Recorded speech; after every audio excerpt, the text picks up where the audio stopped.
Hello students, welcome to chemistry class. Think like a proton and stay positive. Let's begin. Today I am going to discuss types of compound. Compound कौन कौन से होते हैं? Mainly three types of a compound. First one is a carbon compound. Carbon compound is a compound containing carbon. वो compound जिसमें क्या होती है? कार्बन प्रेजेंट होती है. For example, carbon sulphide, carbon dioxide, methane, ये सब क्या है? ये सब क्या है? कार्बन कंपाउंड्स हैं जिसमें कार्बन प्रेजेंट हो. दूसरे कंपाउंड्स होते हैं ऑर्गेनिक कंपाउंड्स.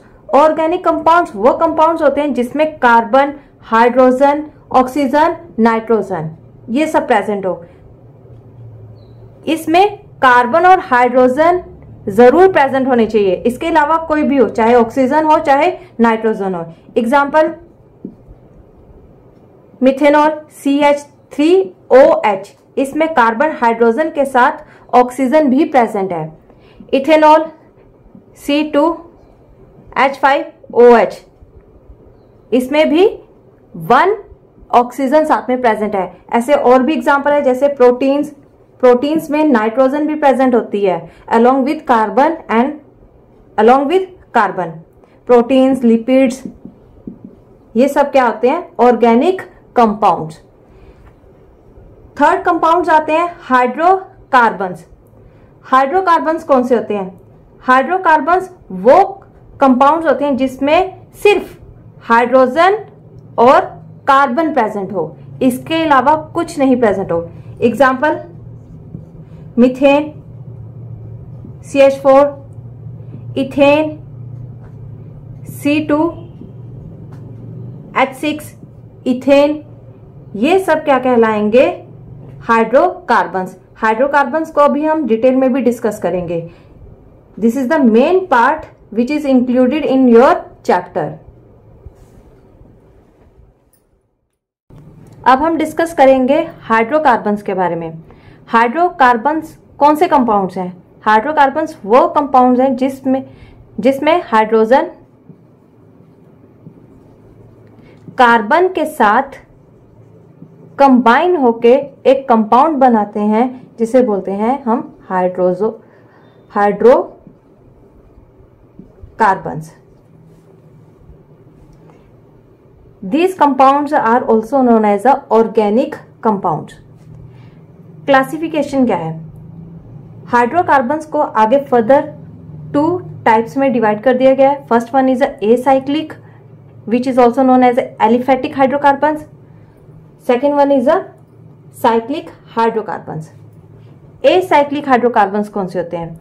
एसाइक्लिक हाइड्रोकार्बन्स वो हाइड्रोकार्बन्स जो क्या होंगे? सिंपल चेन में इस फॉर्म में अरेंज होंगे.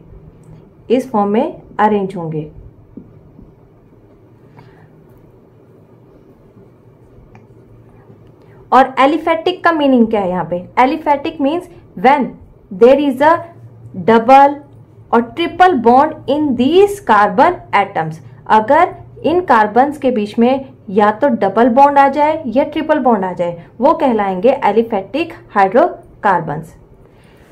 इन हाइड्रोकार्बन्स को फर्दर आगे 2 कैटेगरीज में अगेन डिवाइड किया गया है. First one is a saturated hydrocarbons. Saturated hydrocarbons वो हाइड्रोकार्बन्स होते हैं जहां कार्बन और कार्बन एटम के बीच में सिंगल बॉन्ड हो.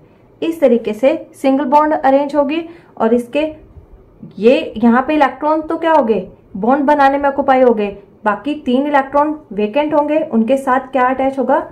हाइड्रोजन. इस फॉर्म में हाइड्रोजन उनके साथ अटैच होगी. हम इस हाइड्रोकार्बन को एसाइक्लिक हाइड्रोकार्बन भी बोल सकते हैं और even it is also known as a saturated hydrocarbons. Saturated hydrocarbons का एक अनदर नेम भी है जिसे बोलते हैं हम alkenes. Anes word represent there is a single bond between carbon and carbon. Ane word represent करेगा सिंगल बॉन्ड को जो कार्बन और दूसरे कार्बन के बीच में पाई जाएगी. अब इसको कैलकुलेट करने का भी एक सिंपल सा फॉर्मूला है जिसे हम बाद में अभी डिस्कस करेंगे। अब बात करते हैं हम साइक्लिक हाइड्रोकार्बन्स की। साइक्लिक हाइड्रोकार्बन्स कौन से होते हैं? साइक्लिक हाइड्रोकार्बन्स वो हाइड्रोकार्बन जिसमें जो आपके हाइड्रोकार्बन्स होंगे एक साइकिल की फॉर्म में अरेंज हो जाएंगे, मींस एक साइकिल अरेंज कर लेंगे। जैसे फॉर एग्जांपल इस फॉर्म में, ये ट्रायंगल की फॉर्म में अरेंज हो गए, यहाँ भी कार्बन है, यहाँ भी कार्बन है और यहाँ भी कार्बन है, और इसी के साथ अटैच है यहाँ hydrogen and hydrogen, hydrogen, same here hydrogen and hydrogen. It means कोई भी कार्बन फ्री नहीं है। एक तरीके से एक कार्बन दूसरे कार्बन के साथ किसी ना किसी फॉर्म में अटैच होगा, कोई भी शेप बना सकते हैं, पेंटागन, हेक्सागोनल, वो डिपेंड करता है नंबर ऑफ कार्बन एटम्स के ऊपर। बच्चे अभी हमने बात की थी कि एसाइक्लिक हाइड्रोकार्बन्स 2 कैटेगरीज में डिवाइड किया गया, सैचुरेटेड और अनसैचुरेटेड। सैचुरेटेड हम डिस्कस कर चुके हैं। अनसैचुरेटेड में क्या होता है? अनसैचुरेटेड को भी आगे फर्दर 2 टाइप्स में डिवाइड कर दिया गया है on the basis of bonds. उनमें बॉन्ड्स किस टाइप की है? There is a alkenes. First one is a alkenes. Alkenes क्या होते हैं? जब कार्बन, एक कार्बन और दूसरे कार्बन के बीच में डबल बॉन्ड हो तब वो कहलाते हैं एल्कीन्स। यहाँ पे ene word, only ene word represent करेगा डबल बॉन्ड को। यहाँ पे क्या हो गया? कार्बन ने 2 एटम्स को यूटिलाइज कर लिया बॉन्ड बनाने के लिए, और इस कार्बन ने भी 2 एटम्स को यूटिलाइज कर लिया बॉन्ड बनाने में। अब 2 वेकेंट है, वो दोनों इसके साथ अटैच हो जाएंगे हाइड्रोजन के साथ टू फॉर्म हाइड्रोकार्बन। इस बॉन्ड को चाहे आप लोग यहाँ पे लिख सकते हो, आप पोजीशन कोई भी चेंज कर सकते हो, बट ओवरऑल फॉर्मूला सेम होना चाहिए। एल्काइंस में क्या आएगा? आयन वर्ड रिप्रेजेंट करेगा कार्बन कार्बन में अगर क्या है? ट्रिपल बॉन्ड है। एक कार्बन और दूसरे कार्बन के बीच में कितनी बॉन्ड्स होंगी? Triple bond. Then they are known as a alkynes, ion word. अब 3 इलेक्ट्रॉन्स यूटिलाइज हो गए हैं यहाँ भी बॉन्ड बनाने के लिए, और इस कार्बन के भी 3 इलेक्ट्रॉन यूटिलाइज हो गए हैं। पीछे लेफ्ट ओवर कितना रह गया? Only 1 electron which is used to form a covalent bond with hydrogen.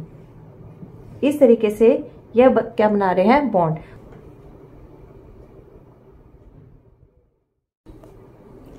अभी हमने डिस्कस किया था कि जो एसाइक्लिक हाइड्रोकार्बन्स होते हैं वो सैचुरेटेड और अनसैचुरेटेड होते हैं। सैचुरेटेड को एल्केन्स बोलते हैं, अनसैचुरेटेड को एल्कीन्स और एल्काइंस भी बोलते हैं।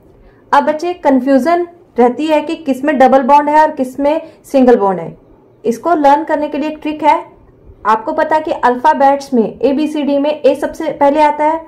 अगर आपके पास कोई भी एल्केन है, एल्केन मीन्स एन वर्ड पहले आया है, इट मीन्स यहां कार्बन कार्बन में क्या रहेगी? सिंगल बॉन्ड रहेगी।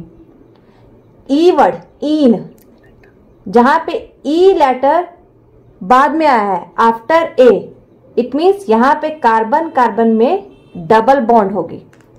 ऐसे ही वाई लेटर अल्फाबेट्स में सबसे एंड में आता है, और इट मीन्स जहां पे एल्काइन आयन वर्ड आएगा, इट मीन्स यहां पे कार्बन कार्बन में कितनी बॉन्ड्स हैं? ट्रिपल बॉन्ड्स हैं।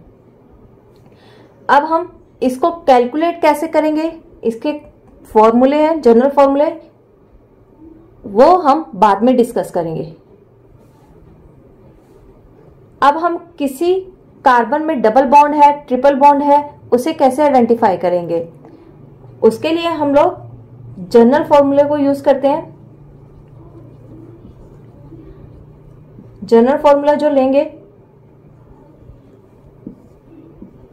अगर हमारे पास एल्केन्स है, एल्केन्स को कैलकुलेट करने का जो फॉर्मूला है वो है CnH2n+2। अब यहां पे n रिप्रेजेंट क्या कर रहा है? n रिप्रेजेंट करेगा कि आपके पास टोटल कार्बन कितने हैं, कितने टोटल नंबर ऑफ कार्बन है। एल्काइंस, हम इसके लिए वर्ड रूट को हमें इस चीज के लिए हमें वर्ड रूट को लर्न करना पड़ेगा। वर्ड रूट अभी डिस्कस कर रहे हैं। एल्कीन्स को कैलकुलेट करने का जो फॉर्मूला है वो यूज करते हैं हम CnH2n। ये फॉर्मूला क्या कैलकुलेट करेगा? एल्कीन्स को कैलकुलेट करेगा। अब एल्काइंस को कैसे कैलकुलेट करते हैं? एल्काइन के लिए जो फॉर्मूला है वो है CnH2n -2। ये कैलकुलेट करेगा एल्काइंस को। अब इस चीज को कैलकुलेट करने के लिए सबसे पहले हमें कार्बन चेन को लर्न करना है। अब कार्बन चेन क्या है? Carbon chain actually carbon word root है, या बोल सकते हो आप कार्बन वर्ड रूट क्या है? कार्बन चेन को रिप्रेजेंट कर रही है। Carbon chain, carbon chain means total number of carbon present in a chain. अगर आपके पास कार्बन कंपाउंड में सिंगल कार्बन है, then it is represented by a single word that is a meth. अगर कार्बन चेन में 2 carbons हैं along, अगर 2 carbons हैं then they are represented by a eth. अब इस इथ के साथ इथीन है या इथाइन है वो हम इस फॉर्मूले से कैलकुलेट करेंगे। बट नेमिंग में, कार्बन की नेमिंग में जो फर्स्ट वर्ड होगा वो रिप्रेजेंट करेगा हमेशा कार्बन चेन को, कार्बन्स को रिप्रेजेंट करेगा। अगर 3 कार्बन है then it is represented by prop. 4 carbon है चेन में then it is represented by but. If 5 then it is represented by pent. If there are 6 carbon in a chain then they are represented by a hex word। 7 represented by hept, 8 represented by oct and 9 represented by non। and if there are 10 carbons in their chain then it is represented by dec word। these words only represents the total number of carbon in a chain। I hope you understand this topic। We'll continue in next video. See you soon.